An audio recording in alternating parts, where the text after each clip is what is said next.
അങ്ങനെ ഇവിടുന്ന് പോലീസിന് എന്തൊക്കെ മെനക്കേടാണ് ചേടാ. ഇപ്പൊ ഒരാഴ്ച കഴിഞ്ഞ ബുധനാഴ്ച ഇപ്പൊ മുങ്ങിയ ടീമാ.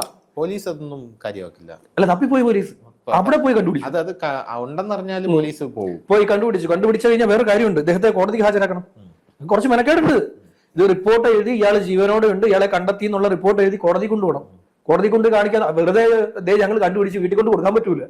ഇത് മെഡിക്കൽ എടുക്കണം. മെഡിക്കൽ എടുത്ത് കോടതി കൊണ്ട് റിപ്പോർട്ട് എഴുതി കോടതി കൊണ്ടുപോയി ഇതുപോലെ ഒരാൾ മിസ്സിംഗ് ആയിരുന്നു, മാൻ മിസ്സിംഗ് രജിസ്റ്റർ ചെയ്ത കേസായത്.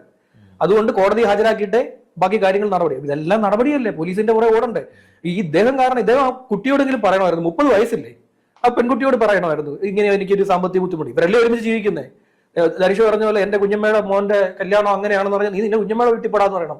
അവിടെ പോയി എന്റെ കല്യാണം എനിക്ക് ഇഷ്ടമുള്ള നടത്തുമെന്ന് പറയണം.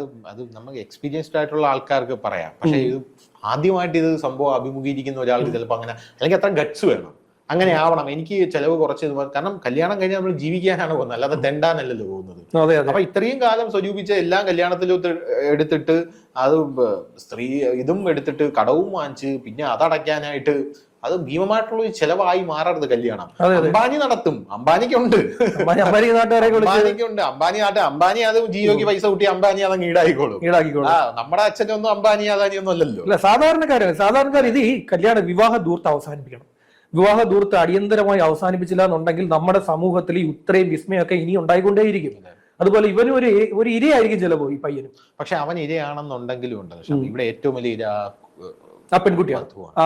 ആ പെൺകുട്ടി അനുഭവിച്ച മാനസിക സമ്മർദ്ദം ഇത്രയും ദിവസം, അത് ആ കുട്ടിയുടെ കുറ്റമാണെന്നല്ല പറയും. മാത്രമല്ല ഇനിയിപ്പം മറ്റൊരു വിഭാഗം കഴിഞ്ഞ ഇത് വേറൊരു ആംഗിളിൽ ഞാൻ ചിന്തിക്കുകയാണെങ്കിൽ ഇവനെ തല്ലി കൊല്ലേണ്ട കേസാണ്. അല്ല, സീരിയസ് ആയിട്ട് ഇവന് പൈസ ഇതാണ് പ്രശ്നമെങ്കിൽ, കാശില്ല എന്ന് പറഞ്ഞു കഴിഞ്ഞാൽ നമ്മൾ ഒരാളോട് സംസാരിച്ചാൽ തീരാത്ത പ്രശ്നങ്ങളൊന്നും ഇല്ലെന്നാ പറയുന്നത്. നമ്മുടെ ഇന്ത്യയും പാകിസ്ഥാനും തമ്മിലുള്ള അടി പോലും 2 കസേര വലിച്ചിട്ട് കഴിഞ്ഞാൽ അപ്പുറം സംസാരിച്ചാൽ തീരും. അതിലും വലിയ പ്രശ്നമൊന്നുമില്ലല്ലോ ഇത്. പറഞ്ഞ ഇവനെയൊക്കെ അടിച്ച് ഇങ്ങനെ ഉള്ളവന്മാരെ ഒന്നും വച്ചോണ്ടിരിക്കാൻ പാടില്ല എന്നാണ് ഞാൻ പറഞ്ഞത്. അവൻ ഊട്ടി കറങ്ങാൻ പോയി അല്ലേ, ഊട്ടിയിൽ പോയി നിൽക്കുന്നു.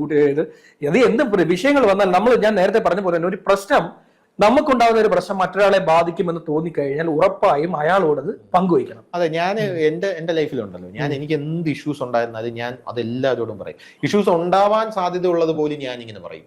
ഞാനിപ്പോ ഒരു ജോലിയിൽ നിന്ന് കയറിയാൽ ജോലി കയറി എന്ന് പറയും, ഇറങ്ങിക്കഴിഞ്ഞാൽ ഇറങ്ങി എന്ന് പറയും, എന്റെ കയ്യിൽ കിട്ടുന്ന വരുമാനം എത്രയാണെന്ന് പറയും, അത് പോകുന്ന രീതി എത്രയാണെന്ന് പറയും, അതിനി പോകാൻ സാധ്യതയുള്ള വഴികൾ പറയും, എനിക്ക് എന്തെങ്കിലും അസുഖം ഉണ്ടെങ്കിൽ പറയും, അസുഖം വരാൻ സാധ്യതയുണ്ട്, എല്ലാം ഞാൻ എല്ലാവരോടും ഞാൻ തുറന്ന പുസ്തകം പോലെയാ. വീട്ടിലൊക്കെ പോയി കഴിഞ്ഞുണ്ടല്ലോ.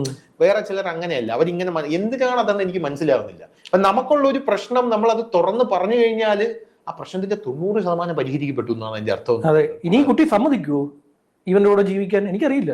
അവരോട് ജീവിക്കണ്ട, അവന്റെ കൂടെ ജീവിക്കാതിരിക്കുന്നതായിരിക്കും നല്ലത്.